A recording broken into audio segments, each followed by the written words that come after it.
This is All India Radio. In the program Spotlight, we now bring you an analysis of the outcome of assembly elections. The participants are Akhilesh Singh, political analyst, and Vinay Kumar, journalist. In the 5 assembly elections, results of which were declared just a day ago, the BJP has scored splendid victory in Uttar Pradesh, Uttarakhand, Manipur, and Goa. It retained all the 4 states, while Punjab has gone the way of Aam Aadmi Party. Akhileshji, if we see at first glance, has Modi magic delivered again for the BJP? We will talk about opposition later, but the most interesting question after the election results have come in these 5 state assemblies is what has swung in favor of BJP? Because many myths have also been broken in Uttar Pradesh and in Uttarakhand, where the ruling party has come back to power once again. First of all, let me tell you, if you look at results in 4 states where BJP was having governments in UP, Uttarakhand, Goa and Manipur, and all of these states, they have won with better percentage of votes. There has been a tendency of empty incumbency against the governments as well as candidates, but still they have managed to retain those numbers. In Goa, they have improved their tally. In Manipur, they have improved their tally and also the percentage. In Uttarakhand, they have won with a comprehensive majority. So has happened in Uttar Pradesh. So all these 4 states, Uttarakhand is a border state, Manipur is northeast, Goa is coastal state, Uttar Pradesh is the heartland. So if you look at the normal factors which always take place in elections, somehow if the opposition parties, they have not succeeded in defeating BJP, the one factor you can see has been the Modi factor. Biggest example of this is Uttarakhand. Almost everybody who was going to that state was saying that BJP is losing. One major reason behind this was that since formation of Uttarakhand in 2000, not a single government was repeated. This is the first time that a government has come back despite being in power for 5 years. So all the pundits, even the voters, everybody used to say that we are voting for Modi. And what was that magic? This magic is not like that magic is delivering also. It has delivered also. The free ration. Everybody talked about migrations, but nobody talked about the people who went back to their villages were taken care of. They were fed, they got free ration, and the farmers have been given 6,000 per annum. So these factors, they have worked hugely in favor of BJP, for which Modi was responsible. These schemes of central government were responsible. And there is no denying the fact that Modi factor has worked in all these states. Even in UP, there were talks about strong anti-incumbency resentment against individual candidates. There was also a trend that BJP used to drop so many candidates, but this was one exception when they didn't do that. Still, those candidates have succeeded in winning. So we can say that Modi magic was at full display. People of all these 4 states have expressed their confidence that Modi has delivered us and Modi will deliver for us in future also. Akhilesh, as you report extensively on politics and BJP in particular, if we look back, slightly go back to 2014 when this combination of Narendra Modi and Amit Shah came together and the way UP was delivered to BJP in 2017, with micromanagement being done by Amit Shah, who was heading the party at that time. Since then, 2014, if we see, they have rewritten, both Mr. Modi and Mr. Shah, they have rewritten the grammar of, fighting elections and made BJP a rather, very formidable force as an election machinery, which has a single focus of micromanaging things, which other parties have also realized and started doing now. But it's a bit too late for them. But since 2017 in UP, it was seen how booth-level micromanagement was done, and then how Ujjwala scheme swung the way, for BJP in 2019. And it crossed even 300 mark in Lok Sabha elections. So tracing from 2014, then 17, then 19, and now 2022, as Prime Minister Modi himself said that, for 2024, the writing is on the wall. So as an observer of politics, what is your assessment?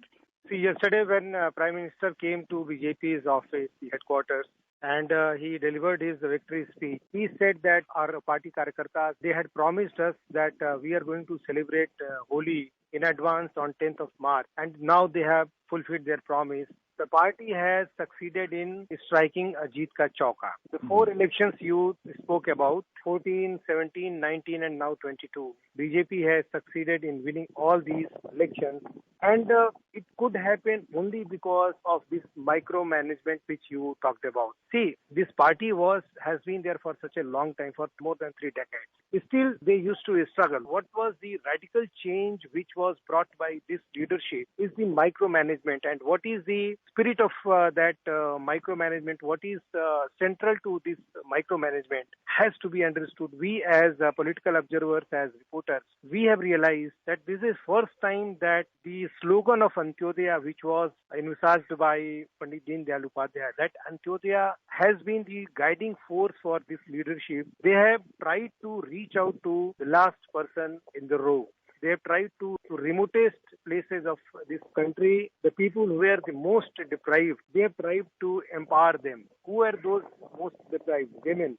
And the OBC we talked about was just a few sections who had already been empowered, but there were so many who were left away.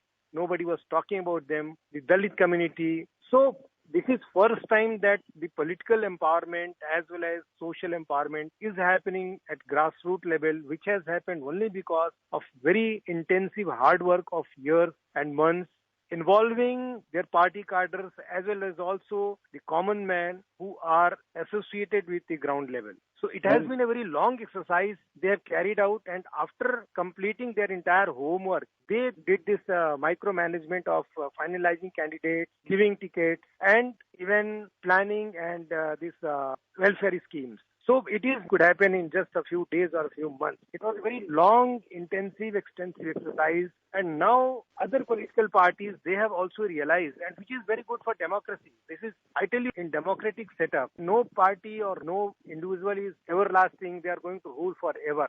But if you are making some 360-degree change, it is good for the country. It is good for the society. Today you are ruling, tomorrow somebody else will come. But you have set an example for others also. If they come back, if they come to power, then they will have to act on those lines only.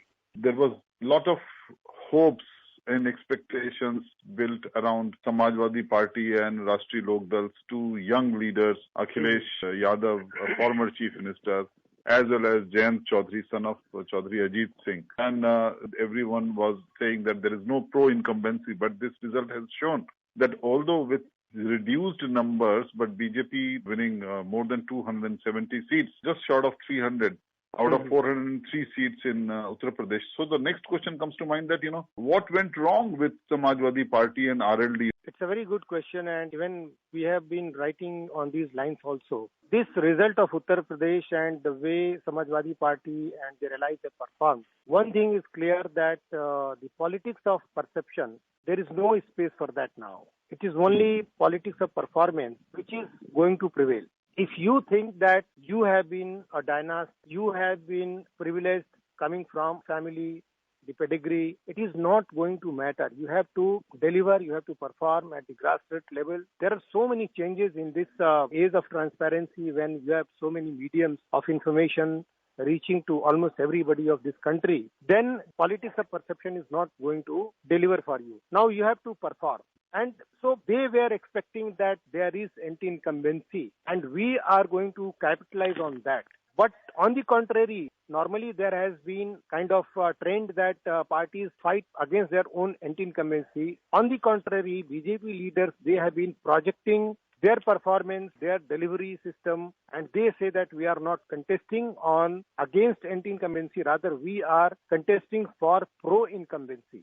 Pro-incumbency based on whatever we have delivered. When they go to the press conferences, when they go to public rallies, they give examples of whatever we had placed in our manifesto and out of that what we have delivered. So when people are satisfied, when they have been given what they had been promised, then opposition has to think about the ways and means on which they can take on the ruling party. Which exercise was not done by, they were only relying on the caste and communal arithmetics. That these castes belong to us, the RLD was expecting that there is huge anger in Western UP because of 3 farm laws, which was not the reality at ground level, which has now been witnessed and reflected in the outcome of these results. And we could see the confidence level of BJP leaders. They were saying that there is a huge disconnect between whatever is being shown by opposition parties as well as a section of media, because it is not happening at the grassroots level. And Akhilesh, if we go to Punjab, which has sprung a surprise, Congress was not able to hold it together. And you think Aam Aadmi Party promised or gave a ray of hope to people in Punjab, which was Akali Dal was fragmented. It broke its ties with its oldest ally, BJP. And BJP was not even banking upon Akali Dal in Punjab. But yes, Captain Amrinder Singh, who broke away from Congress and Congress removed from Punjab, he was with BJP. But Aam Aadmi Party came up with a spectacular performance in Punjab. Having talked about the 4 states where BJP has won, there is this another aspect of thumping majority which Aam Aadmi Party has got. First of all, Aam Aadmi Party had done quite well in Lok Sabha polls, and now they have come with a thumping majority. They are going to form the government. And Delhi is not far from Punjab, so whatever they are delivering in Delhi must be having impact on Punjab. People of Delhi have already endorsed the first tenure of Aam Aadmi Party, and it might have impacted the mindset of people in Punjab. But I tell you one thing, the way the level of campaigns were carried out by BJP, Prime Minister was also there. All senior leaders went to Punjab. They had a what looked like the formidable alliance with Captain Amrinder Singh, because he was the Chief Minister a few days before Assembly elections. But they could not get so many seats. They have been defeated badly. So there is a lesson for BJP also. They should try to explore and look into the reasons behind such a poor performance, despite the fact that they have been one of the key factors. Their agenda has been nationalism. It's a border state, and Punjab is known for nationalism. They used to lead our freedom fight also. Still, the party has not done so well. And of course, Aam Aadmi Party, they have done at the ground level, they have expanded their reach among the downtrodden people, the underprivileged. On time, they announced their CM space, and today they have such a huge, massive majority. So really, it's a huge turnaround in political scenario of the country. And of course, a lesson for BJP. Then another question which is uppermost in the minds of all political observers and people alike, that 2024, as Prime Minister Modi hinted, the writing on the wall is clear. I mean, this semi-final has been won by BJP. So the road to 2024 Lok Sabha elections is smooth for BJP. But for opposition unity, Aam Aadmi Party has graduated now from being only a Delhi-based party to doing one more state of Punjab. So Aam Aadmi Party will fill the vacuum created by the Congress, which has been totally decimated in these elections. So Aam Aadmi Party, you think, will carve out a major role in uniting opposition against the BJP in 2024? Having won Punjab after Delhi, and they have also got percentage of votes in Goa and Uttarakhand. Of course, they have better prospects to be the rallying point for opposition parties. There has been exercise to form a third front, non-BJP, non-Congress. So many chief ministers, Mamata Banerjee and Telangana chief minister, all of them have been trying to form this alliance against BJP. But they have not succeeded in doing so. After winning 2 states and winning 1 or 2 seats in Goa, they do have a better say to claim that position to lead the third front. But it is too early to say, because there are political ambitions among all these regional parties, regional leaders. So, of course, Kejriwal stands a better chance to lead that front. But after UP results, I do not know how much they will be encouraged to come together. What indications these elections have given that BJP should be the front runner in 2024, but it is too early to conclude or say anything. But this Punjab result has definitely given a new strong wing to Kejriwal and Aam Aadmi Party to stake their claim to lead the opposition's united front to combat BJP. Thank you very much for sharing your thoughts with us. Thank you so much.